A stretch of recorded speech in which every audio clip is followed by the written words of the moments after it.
Hello my friends, and welcome back to another Baldur's Gate 3 tier list and guide. Hope you're all doing well. Today we're going to be ranking the patch 8 subclasses. Now that the playtest has been out for a little bit and I've had a chance to actually play with these characters, I wanted to go through each of them, talk about their strengths and weaknesses, what makes them good and what makes them weaker, and where they rank in terms of their power level when you're looking for optimal play. Obviously, a lot of people have done tier lists for these classes already, but most of them were made day one of the playtest being available before anyone had had a chance to actually play the characters. So today we're going to go through and rank them with a little more information from actual play. Before I begin, I do want to take a quick moment to say thank you so much to Captain Kev for the $20 donation, and Luis Quetzada, Johnny Graz, and Chaos Titan for becoming channel members. Thank you so much, my friends. I really appreciate the support. It really means a lot to me. Alright, let's get ranking. Next, let's talk about what we're actually ranking and define each of the tiers. So firstly, I'm going to be looking at these as mono-classed characters. We'll talk about their potential for multi-classing in a different video, but for this one, we're looking at them as single classes with all 12 in the same subclass. Next, we're going to be ranking 3 different things for each of these subclasses. Firstly, their power level, so how strong is the character, how much damage does it do, how much damage can it absorb, how much control does it do. Second, their versatility. How many different builds are possible with the character? How many different playstyles does it support? And how many different parties can it fit into? And thirdly, its forgiveness. How many play mistakes can you make and still win with this character in an honor mode playthrough? All 3 of those are, I think, the things that make a powerful character in Baldur's Gate 3, so that's what we're going to be ranking.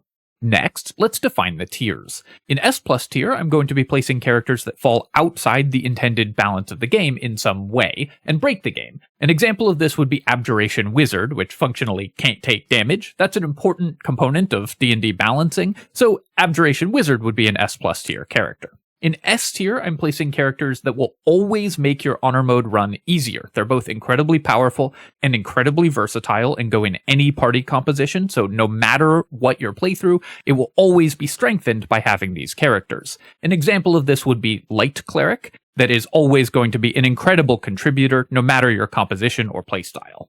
In A tier, I'm placing characters that are either extremely powerful or extremely versatile. Either they come with phenomenal power but weaknesses that you might want other party members to make up for, or they are really good at shoring up the weaknesses of other party members but have less peak power than those other characters. As a side note, A tier is the perfect tier.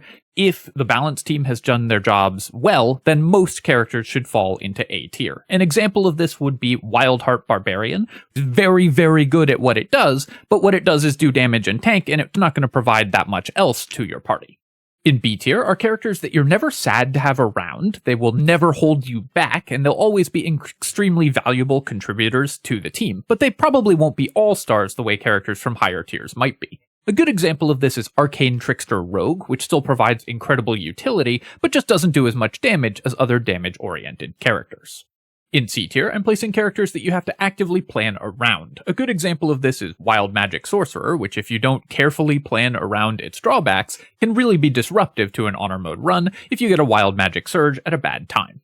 And finally, in the Outclassed tier, I'm placing subclasses where there is another subclass within the same class that just does the same thing but better. An example of this would be Champion Fighter, which gets a damage boost, but that damage is less than Battlemaster Fighter gets, and Battlemaster Fighter has a bunch of other options, so there's not really a reason to take Champion Fighter. If a class falls in the Outclassed tier, I believe that it needs a significant rework or redesign so that it can be a viable pick in the game.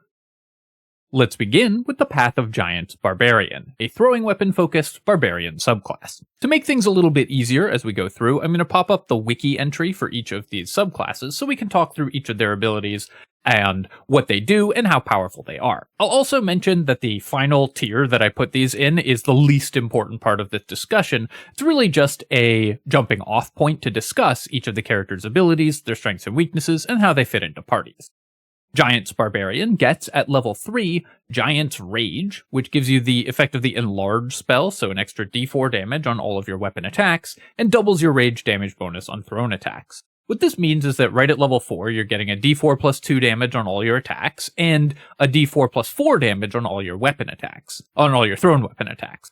That's a lot of extra damage at this point in the game. At level 3, a d4 plus 4 is basically like a whole monk unarmed strike on every single one of your attacks. So you're adding a lot of damage output with Giant's Rage very early. It's still less damage for a throwing weapon build than Berserker Barbarian, which gets an additional attack. But you do get this damage on the first turn of combat because you rage and then throw, whereas Berserker Barbarian can't use its bonus action attack because it used the bonus action to rage until turn 2 of combat. So you get a little bit more front-loaded damage, but less damage in long fights. This is a lot of early damage, so overall, Giant Barbarian just gets a pretty solid damage dealing boost in the early game, and that's a decent feature, not something that we would be really, really excited by compared to what other Barbarians get at level 3, but a pretty solid amount of damage, which we're very happy to have. We also get this sort of joke of an ability that increases our carrying capacity by a quarter. I mean, it couldn't even like double it or something. That's just rude to the player. And Thaumaturgy cast at will, which might seem also like a joke, but is actually surprisingly good for a barbarian. Barbarians have a lot of unique dialogue, unique intimidate options in Baldur's Gate 3 that are only available to barbarians, and so having advantage on all of those intimidates makes you a surprisingly good party face. A lot of the save DCs for those are set really, really low, or the difficulty classes that you have to meet to succeed on the dialogue check. Because they assume, rightly, that most barbarians won't have taken a lot of charisma. So just having Thaumaturgy makes your character surprisingly good at succeeding on dialogue checks as a sort of extra party face if you are playing as a giant barbarian. So this is a much more relevant ability than it looks like. The real thing here, though, is just the Giant's Rage damage bonus, and that damage bonus is a little less than Berserker Barbarian gets, so we're hoping that at later levels, the subclass gets things that make it more exciting to set it apart from the other throwing weapon-focused Barbarian subclass. Luckily, it does. At level 5, we get Boot of the Giants, which is a bonus action unarmed strike. This is does full damage as though it's an unarmed strike, so it will work with Tavern Brawler, which you're probably taking for this character. And at level 6, we get Elemental Cleaver, which lets us turn any weapon into a thrown weapon, and add a d6 of extra damage to that. In a certain elemental type. There's some bugs with this right now, where not only do we add that d6 of extra damage, that acts as a damage rider source, which is a technical thing in Baldur's Gate 3 that means it's going to add extra damage that we are doing multiple times to our attacks. For example, we get our Giant's Rage damage, the extra damage that we get on thrown weapon attacks from our Rage. We get that both on the weapon damage and on the Elemental Cleaver damage when you throw a weapon with Giant Barbarian. So it's doing a little bit more damage than it should. What this means is that you actually get a ton of extra damage on each of your weapon attacks at level 6, and because we now have extra attack at level 5, the damage differential between us and a Berserker has evened out a lot. We get a ton of bonus damage because we can add all of these extra effects, and we can use the best possible weapon because any weapon can be a thrown weapon. Unfortunately, there aren't that many thrown weapons with really cool effects. Aren't that many weapons that don't have the thrown weapon property already that have really cool effects. Because most weapon on-hit effects don't work when you throw the weapon, even if you turn it into a thrown weapon. But there are still some really cool choices, or just ones that do a lot of extra damage. Comparatively with Elemental Cleaver. There's also, you can use weapons that have neat passive effects, things like the Knife of the Undermountain King, just giving you extra critical hit chance, and then you can also throw that weapon. So there's a lot of different cool things that you can do with Elemental Cleaver, and it helps you stack up a ton of damage. Finally, at level 10, we get Mighty Impel, which is a bonus action throw. So at this point, we're just a strictly better Berserker Barbarian, because they have a bonus action throw, we have a bonus action throw, but we also get all of the extra damage stacking on every single one of our attacks, and better use of our weapons. So when you're level 10 in Giant Barbarian, you're just the best throwing weapon Barbarian. Berserker's better at earlier levels, but Giant is much better at in the end game, just doing way, way more damage. Now, you'll notice as I've gone through all these abilities, I've talked a lot about doing damage. That's because that's what Giant's Barbarian does. You're going to take Tavern Brawler, you're going to stack up as much damage on your throw weapon attacks as you can, you're going to use your Boot of the Giants to apply Tavern Brawler damage as a bonus action, and you're going to throw your weapon for extremely accurate and extremely high damage. Even compared to other throwing weapon characters, we have lower utility because Berserker Barbarian can knock enemies prone, and so it's going to provide some crowd control in addition to the damage. Giant's Barbarian is an incredible damage dealer with thrown weapons, but that is what you're getting out of the character. For that reason, I'm going to give it A tier. Giant's Barbarian is one of the best damage dealers in the game as a monoclass thrown weapon character, but all it does do is do damage, so if you don't do enough damage to kill an enemy, then that enemy is going to continue to act. So if your party needs more damage, Giant Barbarian, an amazing way to get it. If your party needs something else, then you should look elsewhere. Next up, the College of Glamour Bard, which is currently the most misunderstood subclass in the entire game. The Baldur's Gate community as a whole seems to have landed on the idea that this character is trash, with a lot of people directing a tremendous amount of vitriol towards the College of Glamour Bard, a support-focused Bard subclass. Spoilers, it's not trash, it's actually pretty good, and I'm going to talk through both why people are misevaluating this character and exactly what it does.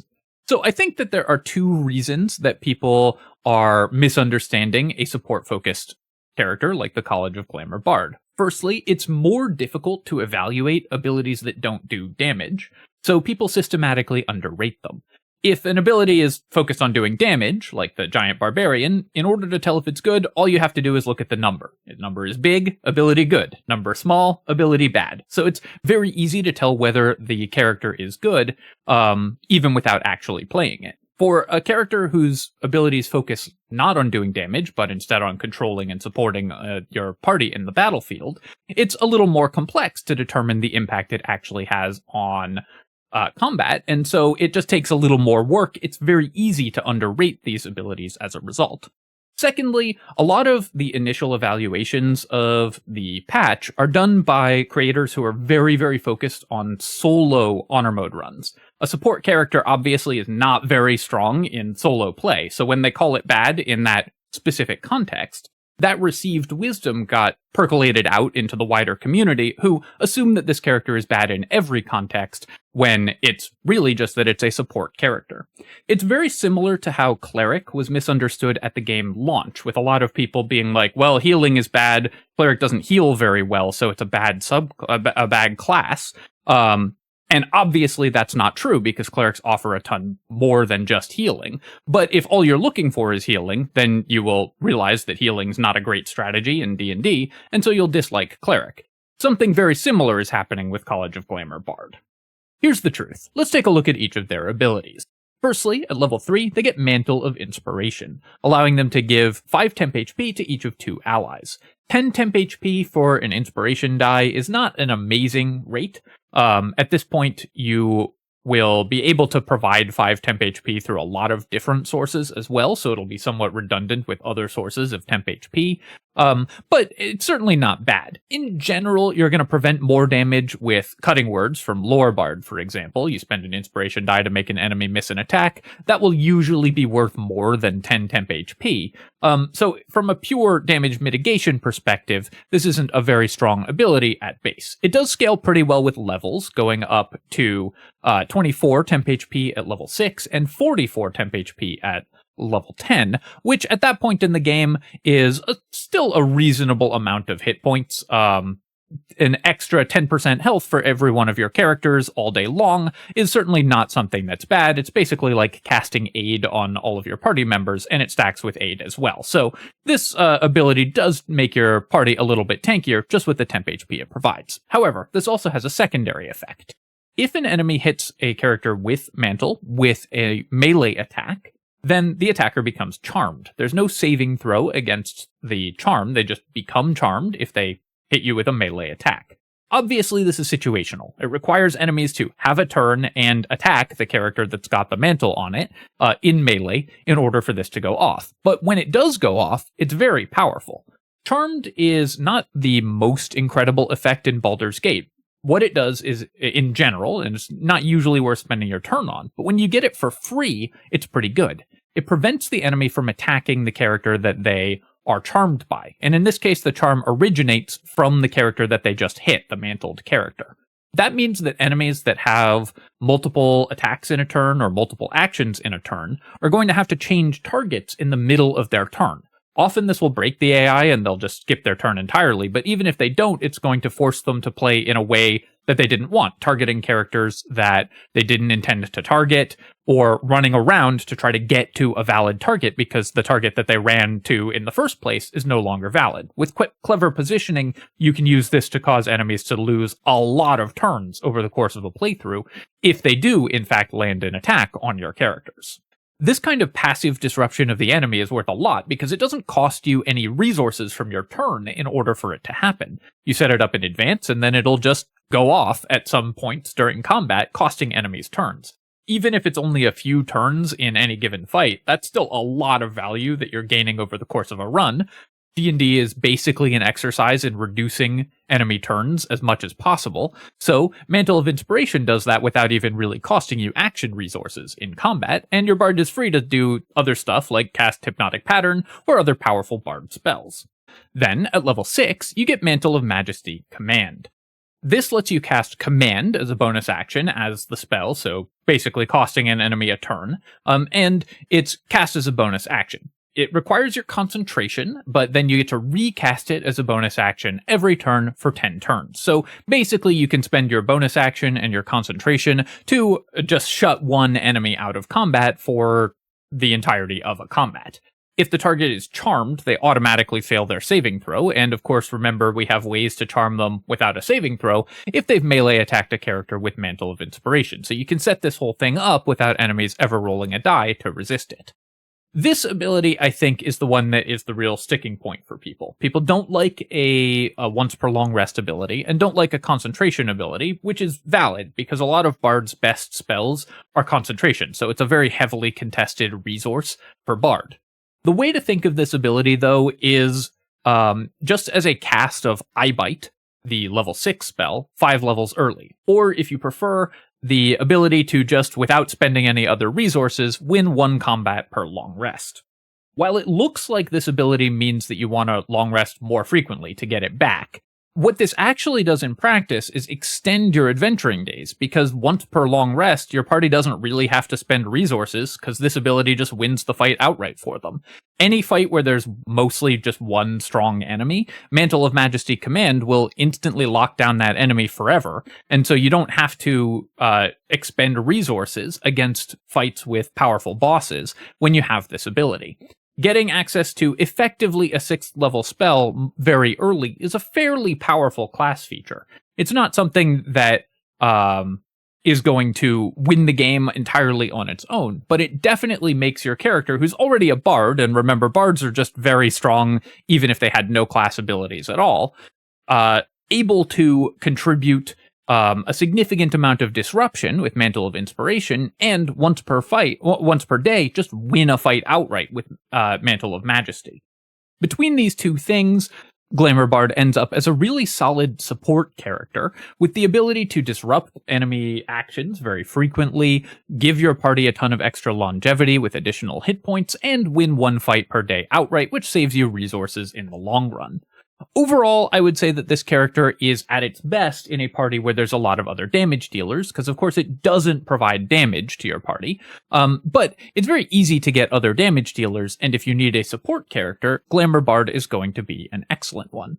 For that reason, we are going to give it A tier, because it's sort of the opposite of Giant Barbarian, in that it provides everything except damage that your party might need, with skill utility, great support, and great control options, but will never provide damage to your team, so you're going to need to find that elsewhere. Next, Death Cleric. This is a pretty easy one. Death Cleric is the damage-focused cleric. They maintain all of the incredible utility, supporting power, defensive power, and control spells that all clerics get access to, but also get great damage. Early game damage is the one thing that Cleric sort of struggles with, so Death Domain Cleric more or less patches the only weakness that Cleric as a class has, making it a very, very strong character. Let's look at each of its abilities. So, Death Domain Cleric gets the Reaper passive as its first ability, and this is one of the biggest ones that one of the most important abilities that you get. Your necromancy cantrips that target a single creature, so things like Bone Chill or Toll the Dead, can double target, effectively like Twin Spell. This used to be able to target the same creature twice, but as of the most recent mini patch, you have to target 2 different creatures, but this still lets you deal double damage with all of your early game cantrips.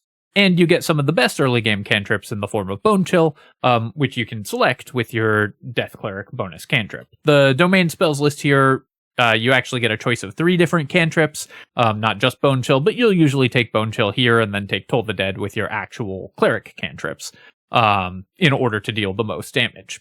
Cleric with early game damage is great. That's one of the reasons Life Cleric is so good. It's one of the reasons Nature Cleric is so good with its access to Shillelagh and Spike Growth. And Death Domain Cleric does more damage than either of those. Being able to just have a cantrip that you can cast on 2 different enemies and do great damage every single turn is very, very useful early. At level 2, you also get Channel Divinity Touch of Death. This ability is easy to overlook because it requires a melee attack, but this melee attack can be any melee attack. It doesn't have to be a melee attack with a weapon, so spells that are cast in melee, like Inflict Wounds, count for Channel Divinity Touch of Death. When you hit an enemy with it, you can use your Channel Divinity charge to deal 5 plus double your cleric level in damage, in addition to the effect of whatever spell or melee attack you actually made. At level 2, when you get this ability, that's 9 damage, which is notable in that that's the same average damage as a Paladin Smite, and you get it once per short rest, so you can use it pretty frequently in combat. Paladin Smite's 2d8 damage, that's 9 damage, you just get 9 damage. And it's 9 set damage, there's no chance of rolling low and not actually killing the thing that you planned to kill. At max level, it's 29 damage, which is still a huge burst of damage on a melee attack. So don't underestimate this ability. It's a lot of bonus damage.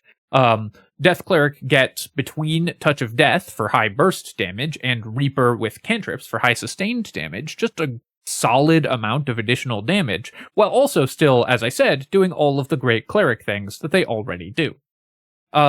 Their domain spell list with False Life and Ray of Sickness at level 1, and at level 3, Blindness, Ray of Enfeeblement, etc. is pretty weak overall. One of the things that makes a Cleric domain strong is do they get access to good domain spells? Death Cleric really doesn't. They get Animate Dead is probably their most exciting spell. Vampiric Touch can work with Touch of Death, but usually you'd rather just use Inflict Wounds if you want to do that. And Blindness does have some applications if an enemy has a weak con save, though that's one of the worst saves to target in general, unless you're stacking a lot of Reverberation. But for the most part, with even just their early levels, Death Cleric gets to patch the only weakness of Cleric, which is bad early game damage, and just make it an incredibly strong character throughout the game. Ignoring resistance to necrotic damage is useful as well. There's lots of enemies in Baldur's Gate that have resistance to necrotic damage, so this just makes you better at dealing with those. And of course, you get access to the Staff of Cherished Necromancy in the end game in order to spam really dangerous necrotic spells like Blight, which you do get as a domain spell, and then ignore resistance with those so you can nuke even into the end game. Divine Strike for necrotic damage that you get at level 8 does an extra d8 of necrotic damage, but this is only on your actual weapon attacks, so unless you're building specifically a melee-focused Death Cleric, this won't come up that often, but you can actually do that, especially because BG3 gives you access to Strength Elixirs. So if you take a Strength Elixir, hit an enemy with a weapon, do a d8 of extra necrotic damage, and then use a Channel Divinity, that's a huge amount of weapon damage that you can do with a Death Cleric. And that can be used with like a haste action or something like that, where you would only get one attack anyways, so your lack of extra attack doesn't actually hurt this character that much. A hasted Death Cleric spamming out 2 Touch of Deaths once you get multiple Channel Divinities per short rest will kill like most enemies. So even if you ignore all of the great things that Cleric already gets, and obviously you shouldn't because Cleric's an insanely strong class, this character's abilities just let you kill stuff really, really fast. Overall, Death Domain Cleric is just as strong as every Cleric, but even stronger because it patches the only weakness for the character, and so, of course, is going to go straight into S tier. I don't think that it is an S+ tier character because it still operates more or less within the rules of the game, but it's an incredibly strong character that will be a great addition to any Honor Mode party. Next up, Star Druid. Star Druid is focused on flexibility, giving your party whatever it needs at any given moment, so doubling down on the strength of Druid, which is that it can fill any role in a party extremely well. Star Druid does this through, let me pull up the wiki here, its Starry Forms abilities, which let you spend a wild shape charge to take on one of 3 different forms. Importantly, this doesn't remove your normal Druid wild shapes, so you can still turn into animals if those would be better, but you can also spend a wild shape charge to take on one of these starry forms until long rest. You also get guidance, which is obviously great for every party to have, so that's a nice little bonus. When you're in these starry forms, you can either make a ranged attack as a bonus action every single turn with Archer form, or a breath attack, an AoE breath attack as a bonus action in Dragon form, or heal an ally, for free in Chalice form, which requires no action at all to use, so you can use it in addition to another bonus action in a given turn. The ability to have constant spammable heals or constant spammable damage is very, very useful, of course, because it supplements your spell casting and can let you double down on doing damage in a single turn, where you cast something powerful like a Spike Growth, and then also activate one of these Luminous Arrow or Dazzling Breath abilities. If you're in Dragon form as well, then you're much better at maintaining concentration on spells, which of course is very important for Druids, who will concentrate a lot on really powerful spells like the aforementioned Spike Growth, and it effectively gives you reliable talent for concentration, so you'll basically never lose concentration on spells when you are in Dragon form. In addition to that, at level 2, you get 2 free casts of Guiding Bolt every long rest, which isn't the greatest spell in the game when you have to spend spell slots on it, but is a very solid spell when you don't. It's a lot of burst damage to just cast a free Guiding Bolt and then a free Luminous Arrow. That's 4d6 damage plus an additional d8 plus your Wisdom damage. So that's a huge amount of bonus damage that your character can get very, very easily, just without even spending any spell slot resources. And then, of course, you still have your spells because you're still a Druid. Right away, Circle of the Stars Druid gives you a ton of power for your party, both in terms of the versatility that it provides and in terms of the sheer damage output that it has compared to other characters, while not losing anything that makes Druid really strong. At later levels, we get Cosmic Omen, which is kind of a mini Cutting Words, and Cutting Words is obviously an incredibly strong ability. If you have an Omen of Woe, then you can decrease enemy attack rolls or saving throws by a d6, which of course lets you land your control spells more easily or prevent enemies from hitting you. An Omen of Weal is worse, but still lets you give your allies a bonus, which is useful, though not as useful as decreasing enemy saving throws. So if you're resting to get the right, if you get these randomly after every long rest, whether it's Weal or Woe. So if you're just resting until you get the one that you want, you should look for Woe. It's generally speaking going to be better. Overall, between the versatility of the starry forms and the nice bonuses that the character gets, Star Druid just does Druid, but more. It's a Druid it's a Druid with all of the versatility and power that entails, some of the best spellcasting in the game, great melee damage, especially because the Tavern Brawler melee damage in Wild Shape forms has been fixed, so you can even do that if you want to. Generally speaking, Star Druid's going to stay in human form to use the starry forms more often, but you just get all of the great Druid spellcasting and a bunch of other stuff on top of that. In a lot of ways, Star Druid sort of obsoletes Land Druid, which was the previous default spellcasting Druid, because Star Druid just gets Land Druid's spellcasting and then extra abilities in addition to that.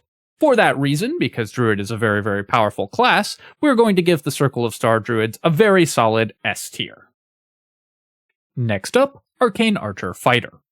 This archery-focused fighter subclass gets bonus effects on its arrows that it can fire a few times per day or a few times per short rest. It's very similar to Battlemaster Fighter in that it gets to turn its normal attacks into cool special attacks every once in a while with unique and powerful effects.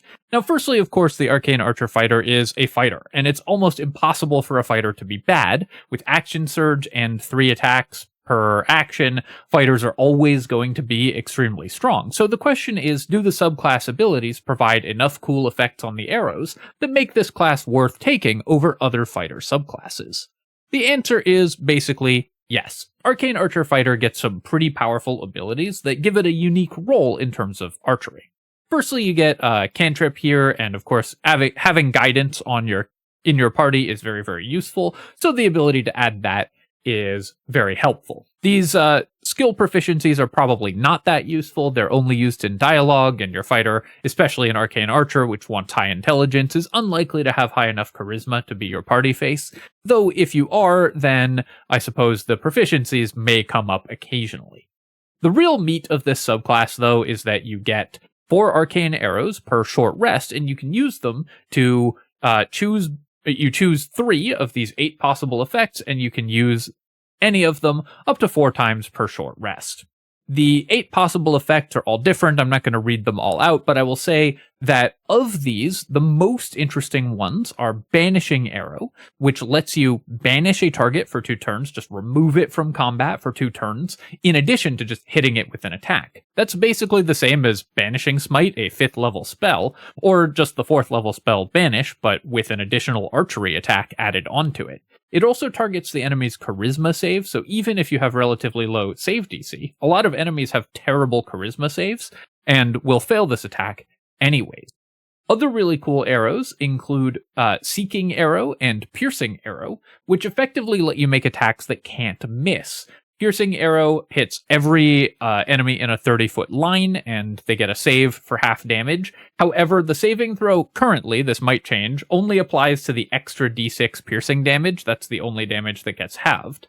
And Seeking Arrow basically works like Magic Missile, letting you shoot an enemy around a corner and hit them for the full damage of your archery attacks.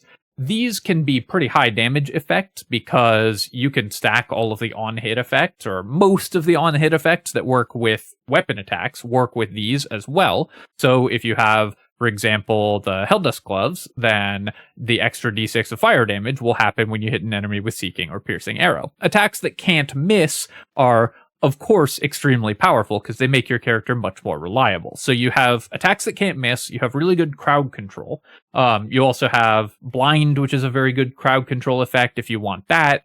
Grasping Arrow lets you do a little bit more damage because when the enemy moves, they're going to take additional damage. But generally speaking, you're going to want the attacks that can't miss and the attacks that banish, and Banishing Arrow because it lets you just remove an enemy from combat, which is something that a fighter often can't do unless they can actually reduce that enemy's HP to 0 in a given turn.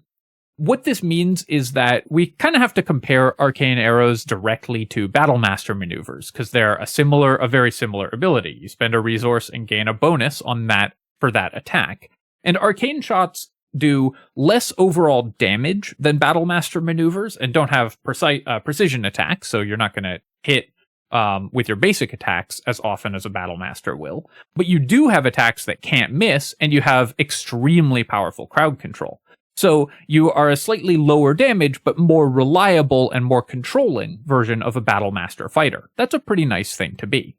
At later levels, your attacks become magical, which does matter in Baldur's Gate 3, but you're going to have a magical bow anyways, so that won't be a big deal. And you get Curving Shot, which effectively gives you advantage on one attack per turn, using your bonus action to remake an attack that you've missed. I will say that this ability seems to be bugged in the current version, but I assume it will be fixed before they launch it and will start working properly, or at least I hope so.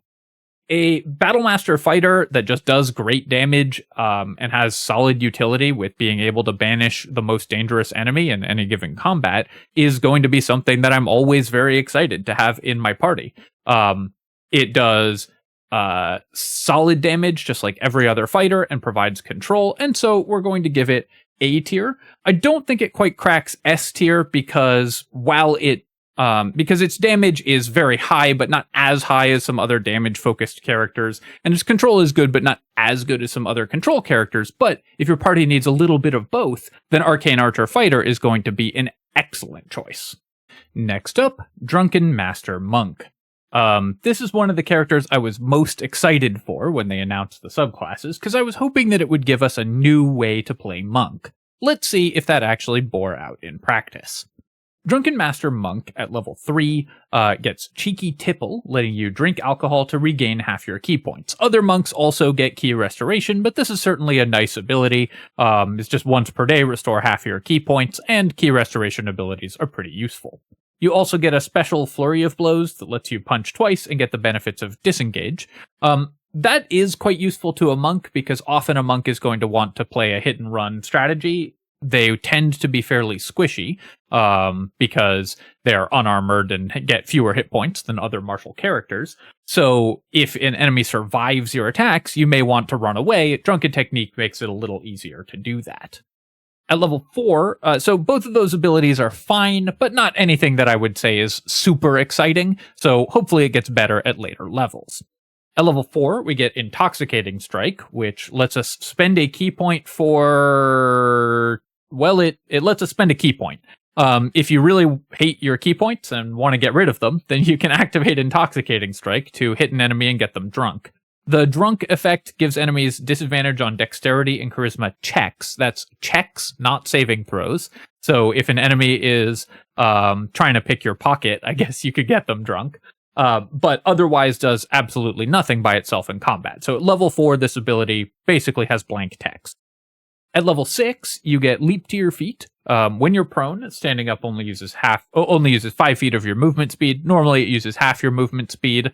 Getting knocked prone in Baldur's Gate does happen sometimes, so this is a nice benefit if that does happen to you. Though a lot of enemies have prones that last for multiple turns, and so eat all of your movement speed anyways because of a bug.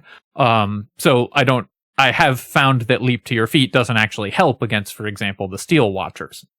And you get Redirect Attack. When an enemy misses you with a melee attack, so they have to attack you in melee and miss, you can spend a key point as a reaction to make them attack a new target. This new target is chosen at random or semi-random. It uses the madness targeting system, so the same as if an enemy is confused, meaning that they will often hit another one of your allies, but sometimes they'll hit one of their allies and you'll actually get some benefits. So this ability is situational, but fine when it does come up. At level 7, you get Life of the Party. So this gives your level 4 ability, Intoxicating Strike, actual text, sort of.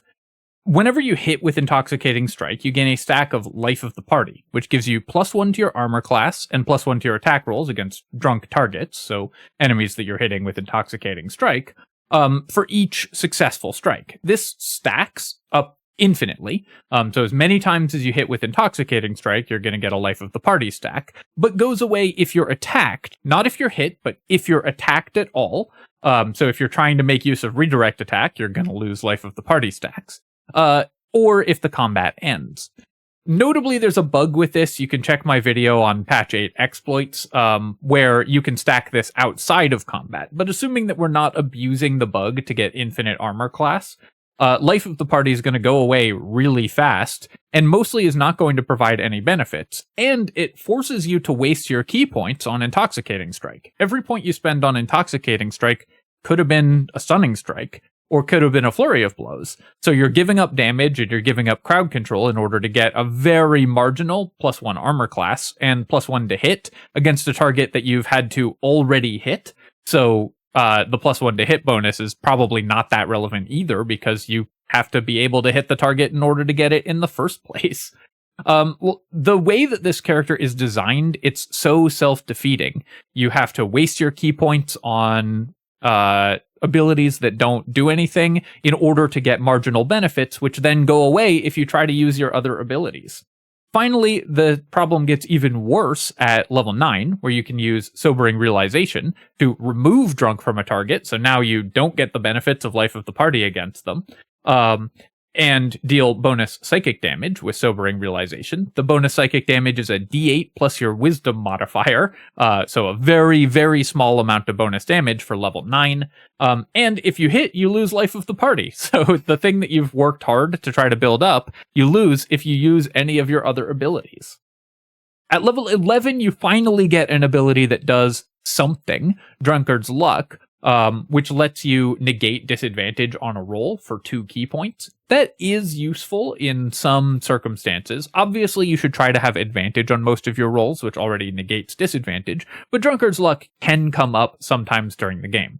So overall, Drunken Master Monk gets a bunch of abilities that do nothing, a bunch of abilities that are deeply situational and somewhat marginal if they do come up, and no abilities that make me particularly interested in building the class, because none of the abilities actually do something. I really think this class, as implemented, is a wasted opportunity, and I really hope that it sees a redesign before patch 8 launches. Right now, there's no reason to take Drunken Master Monk, and so I'm going to give it the outclassed tier. Anything that it does, all the other monk subclasses do better because they get abilities that have text, and Drunken Master Monk doesn't. It's sad, but that's how it is. Next up, Oath of the Crown Paladin. This is a more supporting-focused paladin, with abilities to buff its allies and tank for its party members, giving your paladin a role both as a damage dealer and frontliner, and as more of a supporting character, sort of a cross between a paladin and a cleric. Obviously, a paladin's a great thing to be, and a cleric is a great thing to be, so that bodes well for how strong Oath of the Crown Paladin is going to be. Let's take a look at their abilities. And Oath of the Crown Paladin gets, at level 1, Righteous Clarity, allowing you to give your target's proficiency bonus to their attack rolls for 10 turns. So you spend your Channel Oath charge and a bonus action to buff an ally's attack by 2 at early levels and by 4 at later levels. Hit chance is really, really good at early levels, so even small bonuses to your hit chance increase your party's effectiveness significantly. This is a very strong ability to get at level 1. Makes your whole party much more reliable. They also abide by their deeply held personal code, which is very similar to mine, unique -- template styles -0000086 Kinu, which of course is how I also strive to live my life. At level 3, the Oath of the Crown Paladin gets the Champion Challenge ability, which forces enemies to attack you. You can use this to... The enemies will actually prioritize attacking your character, but it doesn't mind control them. They will sometimes attack other allies with disadvantage. So you can't just use this and run away to cause enemies to skip their turns, but it does make your party as a whole much more survivable, with a lot of the ability to impose disadvantage on enemies. AoE disadvantage on attacks is a pretty powerful ability at level 3, and so very much worth using. Generally, you're going to spend your Channel Oath charge on Righteous Clarity, though. And finally, you get Turn the Tide, which also gives you a d6 plus your Charisma modifier to everything within 30 feet of healing to all allies within 30 feet, which is great in an emergency. Your Oath spells are not bad at this level. Command is one that you will always have prepared anyways, so it just gives you the ability to prepare more spells, though for Paladin, that's a little less useful than for other characters, because the last spells that you pick when you're preparing spells are so marginal, they're almost always going to be smites rather than actually cast as spells. At later levels, we get Spiritual Weapon, which is a pretty useful one to have for a paladin. It's a bonus action, which paladins don't always have great uses for their bonus actions, and is a non-concentration way to absorb enemy attacks, block doorways and stuff. So the utility of Spiritual Weapon is nice. Again, not one that you're going to cast all the time, but a spell that is pretty nice to have. At level 7, we get Divine Allegiance, which lets you use your reaction to heal an ally. So the tooltip for this is pretty incorrect. But basically this lets you, when an ally takes damage and they're next to you, you heal them for double your paladin level and you take that much damage. I showed off some cool tricks that you can do with this in my patch 8 exploits and tricks video, where you can like buff an ally as a reaction using the buff on heal items with Divine Allegiance, but mostly this is going to be used in an emergency so that your tankier Paladin takes the damage instead of your allies. Divine Allegiance is a very situational ability that won't come up that often, but is nice to have when it does, and of course most of the time you're just a Paladin, so you're just running around bonking things, and situational abilities are fine to have for a character whose default combat actions are so powerful, because again, you're a Paladin. The real prize here comes at level 9, though, when you get Spirit Guardian. A Paladin with Spirit Guardians is wild. Paladins will multi-class 5 levels of Cleric. I've done a couple builds based on this, just for access to Spirit Guardians, and that Spirit Guardians is Wisdom-based, whereas this one is going to be Charisma-based, so you can have really high save DCs on it. This makes you the best character in the game at stacking Radiating Orbs, because you're doing Radiant damage with your Spirit Guardians, you're doing Radiant damage with your Smites. You have lots of available ways to stack Radiating Orbs, and just makes you a devastating force in melee, because you're running up to enemies, concentrating on Spirit Guardians, and then bonking them with Smite attacks. A Paladin with Spirit Guardians, in addition to providing great utility to your party with the bonus hit chance from Righteous Clarity, yeah, that's exactly the sort of character that you want in your party, and lets you build the Oath of the Crown Paladin as a very powerful melee combatant. You also won't lose concentration on Spirit Guardians, because the saving throw from Paladin's saving throw bonus will apply to that, making it very difficult to lose concentration, even if you're taking damage because you're up in melee. So overall, Oath of the Crown Paladin provides great damage because it's a Paladin, great utility because it buffs your allies and also can provide healing or crowd control with Command and Champion Challenge if you need it, and just gives you a tremendous amount of bonuses to your party's combat power. Definitely an S-tier character. Next up, Swarmkeeper Ranger. Swarmkeeper Ranger is another versatility-focused subclass with the ability to swap between 3 forms whenever you level up, and use one of 3 abilities every turn in order to make sure that you're always applying the right strategic force to the game. So if those abilities are good enough, then it's going to be very valuable in pretty much every turn of every combat. Let's take a look at the abilities themselves. Swarmkeeper Ranger gets to choose one of 3 swarms, and then each turn it can, after you hit with an attack, do one of 3 things.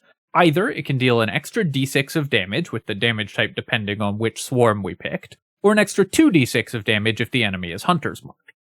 Right away, you can see that this makes us strictly better than Hunter Ranger at level 3, because Hunter Ranger gets an extra d8 of damage every turn to a damaged enemy, we get an extra 2d6 of damage, or can forego that 2d6 for an extra cool effect. So at level 3, there's more or less no reason to be a Hunter Ranger when Swarmkeeper exists, because it's just got more damage and alternate effects if you don't need the damage. These alternate effects also include teleporting you 10 feet, and this also doesn't matter which of these 3 swarms you take. A 10-foot teleport, not terrifically useful, but it is free, so if you really need to reposition, then it can do that. It can get you onto high ground or buy you the 10 feet of distance that you need to stay out of range of a melee enemy.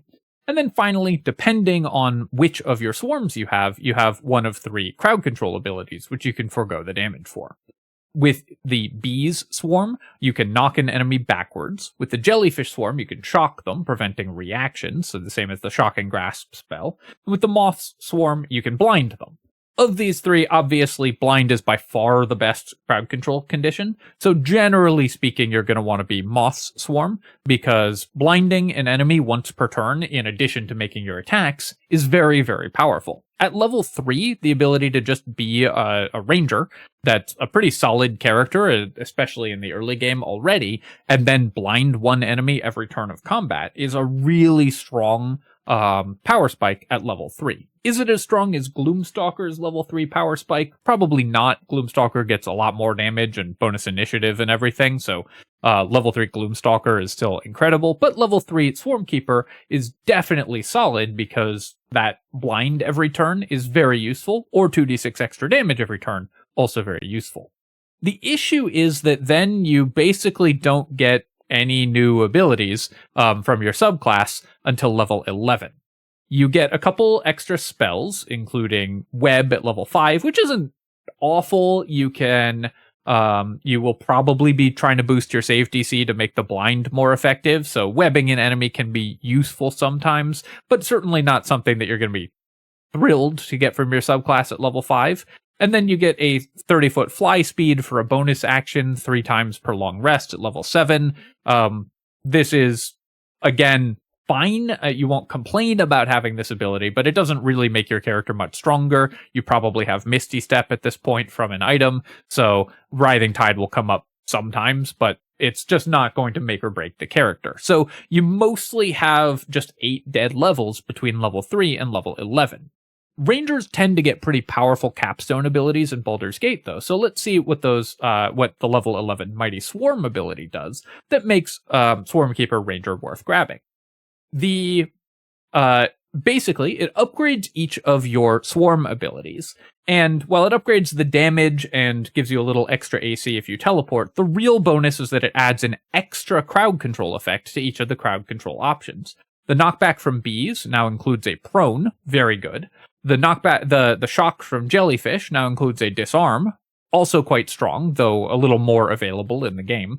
And the blind from moths now includes slow, like the spell, reducing enemies to a single action and a single attack, which is incredible. An enemy who's blinded and slowed is basically useless. So the ability to do that to one enemy every turn is still pretty powerful even in the endgame. Is it worth waiting 8 levels to get to that point?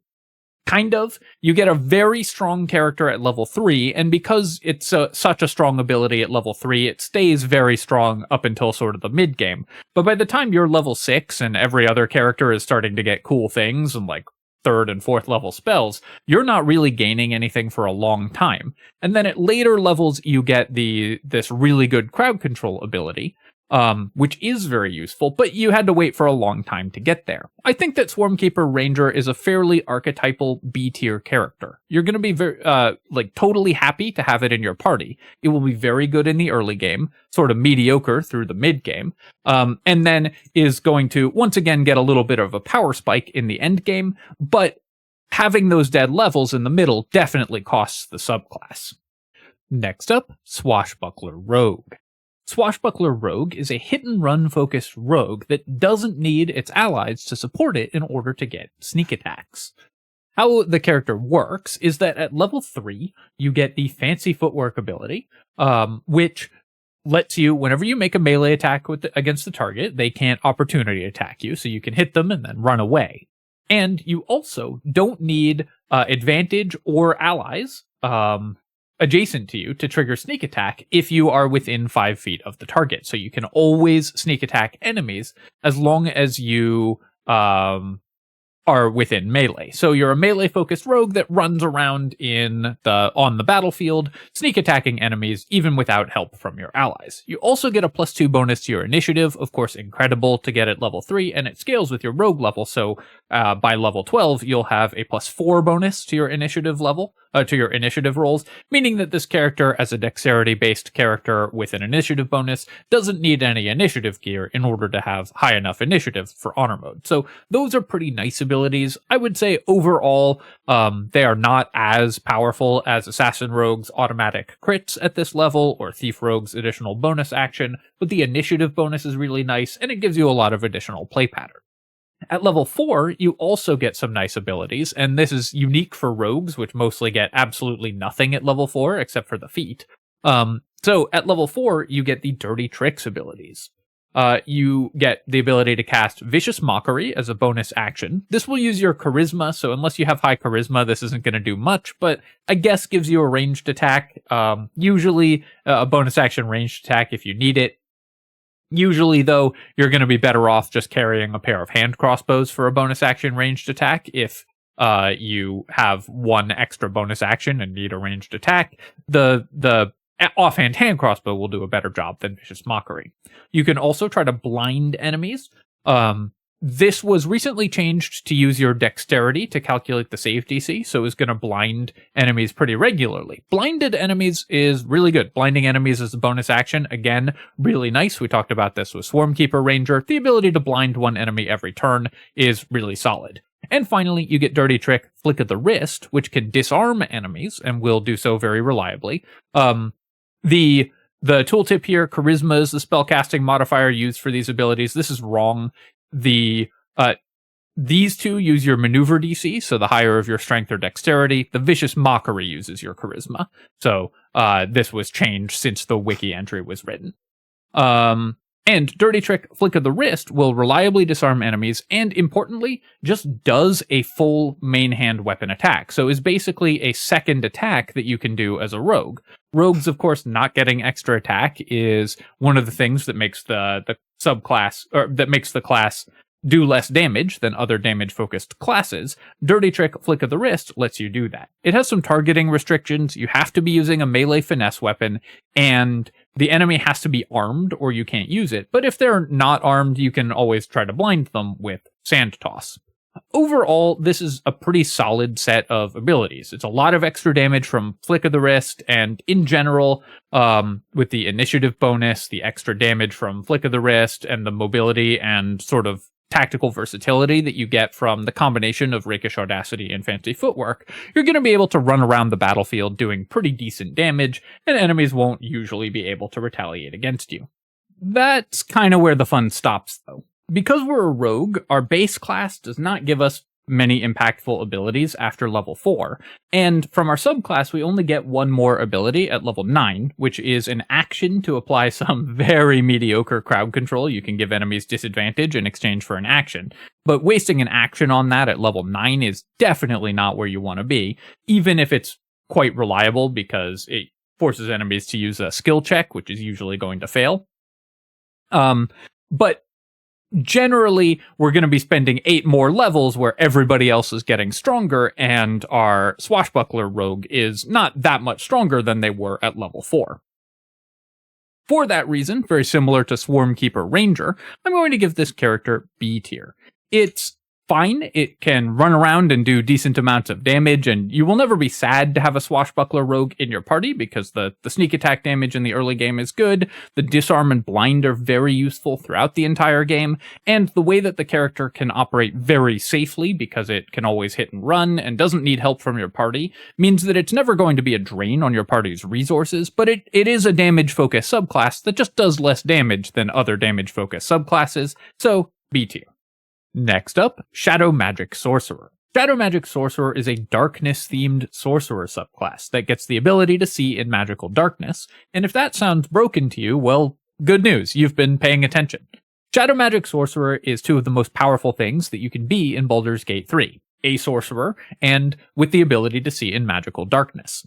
At level 1, we don't get any particularly strong abilities. The Strength of the Grave ability can come up sometimes, but for the most part, enemies deal enough multi-instance damage that I would not rely on this as a defensive ability, and of course you would prefer to avoid being reduced to 0 hit points anyways. But at level 3, we get the ability to cast Darkness, and to use Eyes of the Darkness to cast Darkness using 2 sorcery points, and gain the ability to magically see in darkness for 10 turns.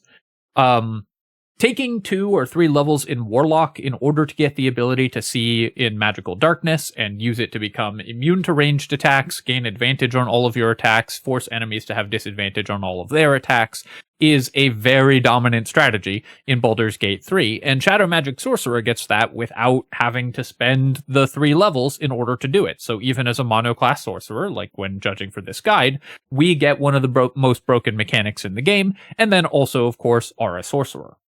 Since we're a sorcerer, we can do this and also quicken another spell in the same turn. So we could cast Darkness, using our sorcery points and our action, and then quicken another spell in order to not even lose any time in order to set up Darkness. Or, of course, just like every other character, we can do it before combat starts.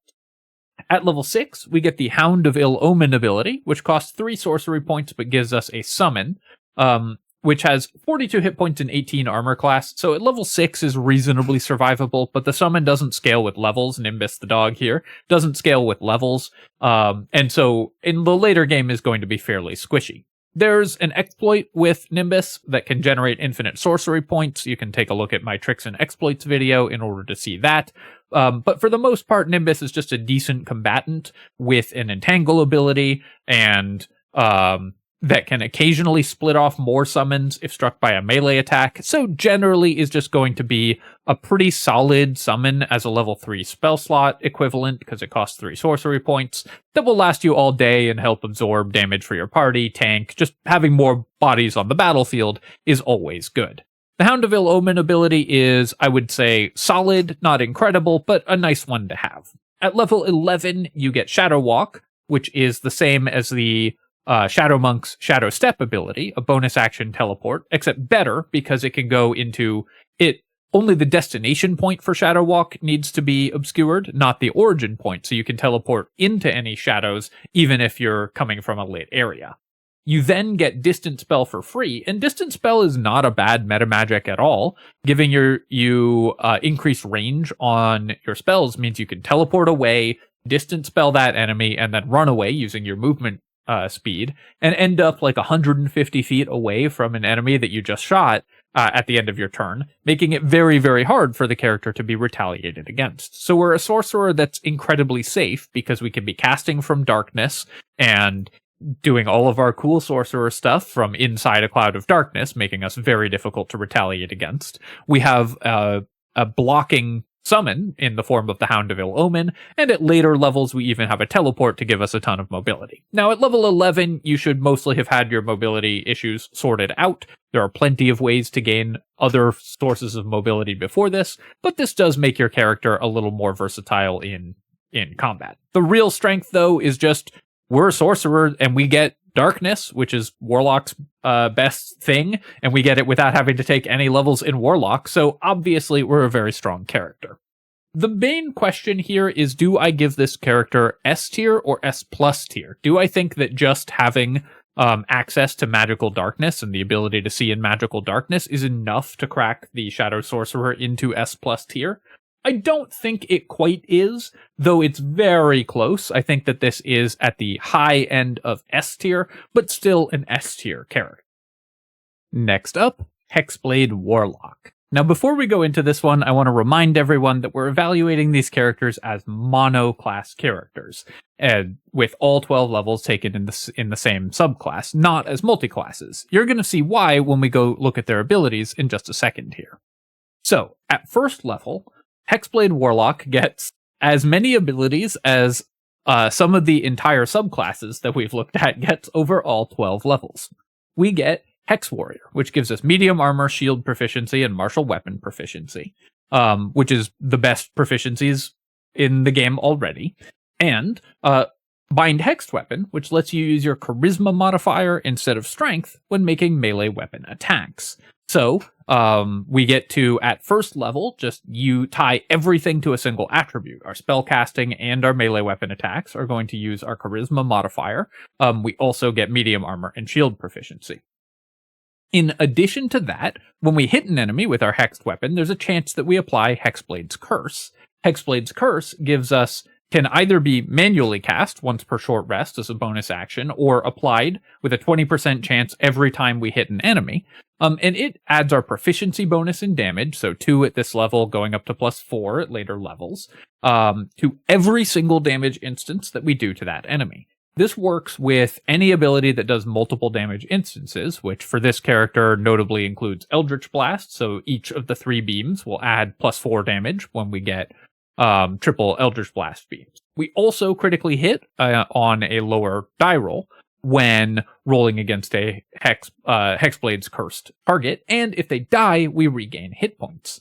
In addition to all of that, we get the Shield spell, one of the best spells in the game, castable twice per short rest because it uses our Warlock spell slot. That makes level 1 Hexblade the single best level in the game, bar none. If you are taking one level of a class, Hexblade gives you more for one level than any other class does. So as a 1 level dip, this character is absolutely ridiculous. So for a multi-classing build, for any multi-classing build, Hexblade is clearly an S plus tier character. The question is, does it hold up if you put all 12 levels into Hexblade? Is it as strong all the way through as it is at first level? Because at first level, it's ridiculous. At later levels, we get additional spell access, so these are spells that we can take, we don't have to take them, but they're available to us as Hexblade Warlocks. At level 3, we get access to Blur and Branding Smite. Neither of these are particularly exciting. These special smites, Wrathful Smite and Branding Smite, are okay for Hexblade at these early levels, but not something that we're that excited by. They require our bonus action and our concentration, and our bonus action's often going to be used to activate Hexblade's Curse, and our concentration will usually be spent on Hex or Darkness, so these extra smites are not terrifically useful, and Blur is just not that strong a spell overall, so the big winner here is that we get access to Shield. At level 5, we don't actually get extra attack. You only get extra attack if you selected Pact of the Blade. This is an error here in the wiki. As currently implemented, this of course is still playtest content, so they may add back in natural extra attack to Hexblade Warlock, but currently you need to take Pact of the Blade Warlock in order to get extra attack with your hexed weapon. And actually, at time of recording, that's bugged in Honor mode and doesn't give you extra attack properly, though I think that will be fixed very, very soon. We also get Blink and Elemental Weapon, and Elemental Weapon's not bad, though again, our concentration is pretty heavily contested because we now have Hunger of Hadar and we have Darkness, so the expanded spell list is not that exciting for level 5.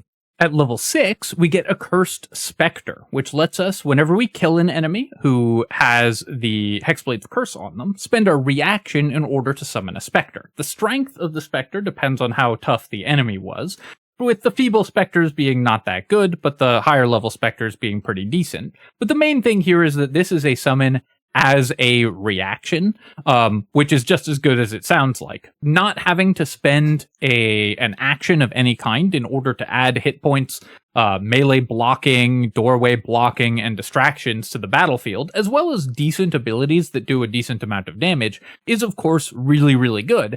And so the Hexblades, the Accursed Spectres, will just add a lot of safety to your party and disruption to enemies, increasing sort of the chaos on the battlefield and preventing enemies from doing something. This is an ability that does require a little bit of careful management because they don't have a lot of hit points, so they can just die without doing anything. But if they absorb even one attack, then you're very, very happy with it. At level 7, we get the unique spell Staggering Smite, which lets us do an extra 4d6 of psychic damage, and again is a bonus action in our concentration, and then possibly stagger the target if they fail the save, which causes them to have disadvantage on their attack rolls and be unable to take reactions. So not an incredible debuff, but a decent debuff and a pretty solid amount of extra damage. And cool that this is a spell that's not available to any other character. Some NPCs get it, but nobody else gets Staggering Smite other than the Hexblade. Not a huge boost to our power level, but something that's pretty decent. The rest of the spells here are fine. Greater Invisibility, which we shouldn't get but do because of a bug, is very good, though that may be removed by the time the patch actually launches. The real bonus here, though, is that at level 9, we get Cone of Cold, a very good damage spell that Warlocks don't usually get access to, and Warlocks with a big spell that does a big burst of AoE damage that doesn't require concentration is a really nice thing to have, so Cone of Cold is really good. And Banishing Smite. Banishing Smite is an incredibly strong spell, and the ability to cast multiple Banishing Smites every short rest is great because it's using your Warlock spell slot. So you at this level are going to have 2 of them, and then when you're level 11 and get your 3rd spell slot, you're going to have 3 of them per short rest. Now you can't use multiple of them in the same turn unless you're using the Helmet of Grit because it requires your bonus action. But you will still be able to do multiple Banishing Smites per short rest for 5d10 extra force damage, 10d10 extra force damage on a critical hit, and the ability to banish enemies if you drop them below 50 hit points. This is a very powerful additional burst damage tool, and at this point, sort of the only thing that Warlocks are missing is burst damage. You've got great control with Hunger of Hadar, great defensive abilities with Darkness, you have great sustained damage between Eldritch Blast and your melee attacks, which as a Hexblade are excellent. So burst damage and AoE with Cone of Cold, single target burst with Banishing Smite, and AoE burst with Cone of Cold really comes together to solve all of the very, very few problems that Hexblades had up to this point. And those problems, of course, were extremely marginal. So now the character basically has no weaknesses. And of course, it's also your party face, so it's providing a ton of utility as well. Finally, at level 10, you get Armor of Hexes. So whenever an enemy with Hexblade's Curse attacks you, and this is any attack roll, you can use your reaction to have a 50% chance to nullify that attack. Nullify in this case means set the die roll on that attack to a natural 1, so they critically miss. So not only does it nullify the damage, it also stops any potential rider effects or stuns or anything that might be attached to that. The fact that this doesn't have a cooldown or take any resources means it's not the best defensive ability of all time, but certainly it's helpful. And in addition to having shield still, shield being kind of expensive when you're using a high-level warlock spell slot, but still very useful in an emergency. But in addition to having shield, darkness, shields that you can equip, and medium armor, makes the character basically unkillable in addition to dishing out incredible damage and control. It should come as no surprise, then, that the question that I'm asking here isn't, is Hexblade broken, but how broken is Hexblade? Is it powerful enough to justify being put into S+ tier? The only other classes that I currently have in S+ tier are Abjuration Wizard and Swords Bard. And so, does Hexblade crack that echelon? I think that the answer is yes. Having melee attacks and spells all tied to a single attribute, having some of the highest sustained damage in the game with your melee attacks and with your ranged attacks thanks to Eldritch Blast, having some of the best crowd control casting in the game with Hunger of Hadar, having darkness abuse, having the ability to prevent damage with shield, having no weak points along the entire build, you are always going to be gaining an extremely large amount of power every single time you level up, doing great melee damage, great range damage, and great spellcasting all in a single character. It's just too much for one character to get, so Hexblade Warlock is S+ tier. And finally, Bladesinging Wizard. So very fittingly, I went to refill my water before recording this section, and my cat decided he just couldn't survive without being in my office, so we've got my familiar here to help me record the wizard section. Bladesinging Wizard is a hybrid melee and spellcasting character, a wizard subclass focused on both making melee attacks and on casting spells, with defensive abilities designed to support that playstyle, and the ability to convert, using both of those, into powerful bursts of healing and damage for both yourself and your allies. So it will stay alive a little longer than other wizards because of its defensive abilities, and then can turn those longer fights into a big advantage with the Bladesong Climax ability. Let's take a look at its spells.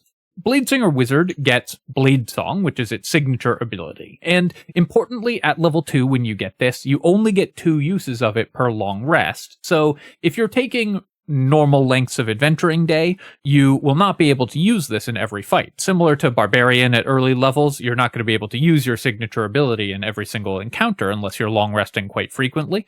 So you're going to have to choose when you're going to Bladesong and when you don't need it and can win the fight without this ability. Bladesong gives you a bonus to your armor class equal to your proficiency, so at this level +2 and increasing as you level up, and a bonus to your con saves also equal to your proficiency. So between the AC bonus and the con save bonus, you're much less likely to drop concentration of spells on spells when you have Bladesong active. You also get 10 feet of additional movement speed, making you a little bit more survivable as well, so you can move around the battlefield more easily. This right away sort of indicates that you could use this character just as a defensively focused wizard. You could use the bonus AC and con saves and the bonus move speed just to cast spells like a normal wizard, but be less hittable because you're faster and you have higher armor class, and less likely to drop concentration on saves because you have the increased con saves. But of course, Bladesong also gives us other abilities that key off of our spellcasting and our melee attacks. While we have Bladesinging active, we are building up towards something called, and I want everyone to be very mature about this in the comments, the Bladesong Climax. Bladesong Climax gets bigger every time we perform one of 2 actions.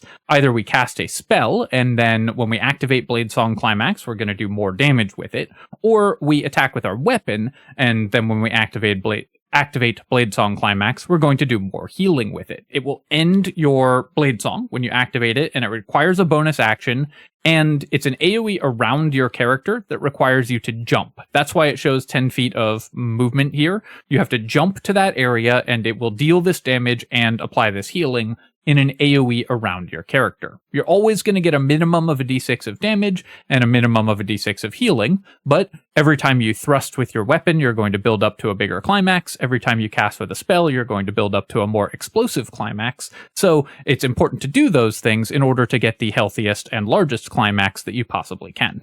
What you can see from this ability is that attacking with your weapons is very much secondary to using this ability effectively. The damage is more useful than the healing, and you get 1d6 of healing regardless, which is usually going to be enough to bring back an ally who's gotten knocked prone or something along those lines. So mostly what you want to do is spend your actions building up Bladesong Climax damage charges by casting spells. You also get charges if you cast a spell as a reaction. So with Counterspell or with Haste to cast multiple spells in a turn, you can build this up faster. And then you can use a burst of damage in order to drop enemies.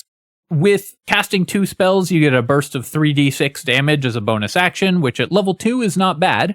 And with casting multiple spells, which you can do later on in combats, you're going to get an even larger burst of damage, though enemies will have correspondingly more hit points. The best use of this is to finish off a low health enemy, or in an emergency bring back a downed ally using the healing. But either way, this adds a little bit to your damage combo. Casting Scorching Ray, and then immediately adding 2d6 extra damage as a bonus action by jumping on an enemy is a totally reasonable use of your Bladesong.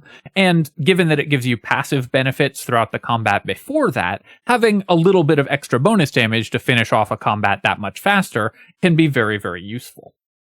Overall, though, I would still say that the benefits of Bladesong are somewhat marginal. The small amounts of defensive stats that you get are very good, but certainly not going to prevent you from dying against focused enemy attention. I mean, this isn't Abjuration Wizard, and the additional bonus damage is totally fine, but again, not going to win encounters on its own. Luckily, it doesn't take that much in the way of benefits to make Wizard a powerful class, because the base power of the class is so high, and the spells that you're casting are already so good. We don't need that much from our subclass in order to be a very strong character.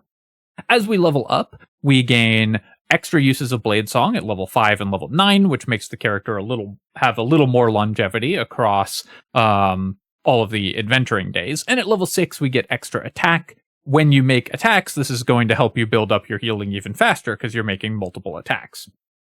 Now, in order to make your attacks actually land, you're probably going to want to use an Elixir of Hill Giant Strength for this character, because you're going to be very multi-attribute dependent. You need high intelligence in order to use your spell casting, and you need some combat stat in order to swing with your weapon. Unlike Hexblade, you don't get to attack with your casting stat with Bladesong Wizard, so you need to actually have a high enough casting stat if you want to use your melee weapons.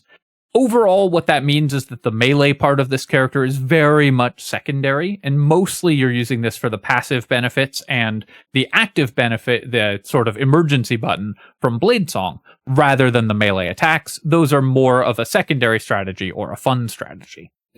Finally, at level 10, you get Song of Defense, which lets you, when you take damage while you have Bladesong activated, spend a spell slot to subtract 5 damage per spell slot. That's up to 30 damage if you spend a level 6 spell, though obviously you'd prefer not to do that. But the ability to take 15 damage off of an attack with a level 3 spell, or even 5 damage off of an attack with a level 1 spell, is pretty useful even at level 10. If you combine that with damage reduction from your armor, with damage resistances from Warding Bond or something like that, then you can reduce incoming damage pretty significantly with Song of Defense. It's expensive, but it's better than being dead, so a pretty reasonable defensive ability. When you put it all together, Bladesinging Wizard gets a bunch of class features that are nice to have. None of these are class features that you're going to be sad about, and they all contribute to your wizardly activities reasonably well, but none of them give you an incredibly new or different playstyle, which is a little disappointing because I'd like for the melee attacks to be a little more integrated into the Bladesong Wizard's playstyle. Overall, you're just going to be a wizard that sometimes attacks with a weapon to get a little bit of extra healing, but mostly you're going to be using this for the passive benefits of the armor class and con saves, and the activated benefit of a burst of damage or healing for when you need it, with a decent defensive ability on top. Fortunately for the character, like I said, wizard does not need very much from its subclass in order to be a pretty powerful character. So Bladesinging Wizard is still going to be an A-tier character.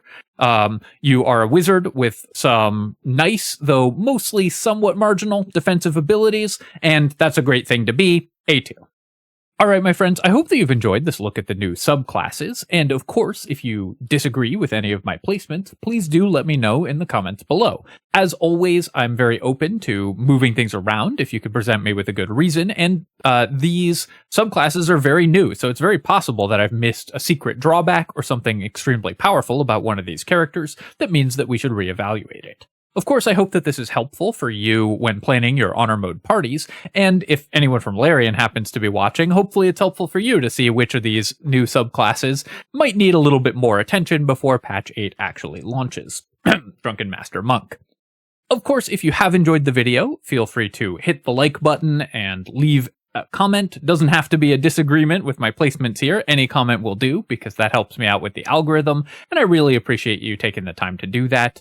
I will probably come back with a full update to my subclasses tier list, incorporating the new spells and everything that all the characters get access to once the patch actually launches, but I wanted to do this list in order to give us some initial guidance to work off of. And of course, you can subscribe to my channel to see that upcoming update and other patch 8 updates and other strategy game analysis.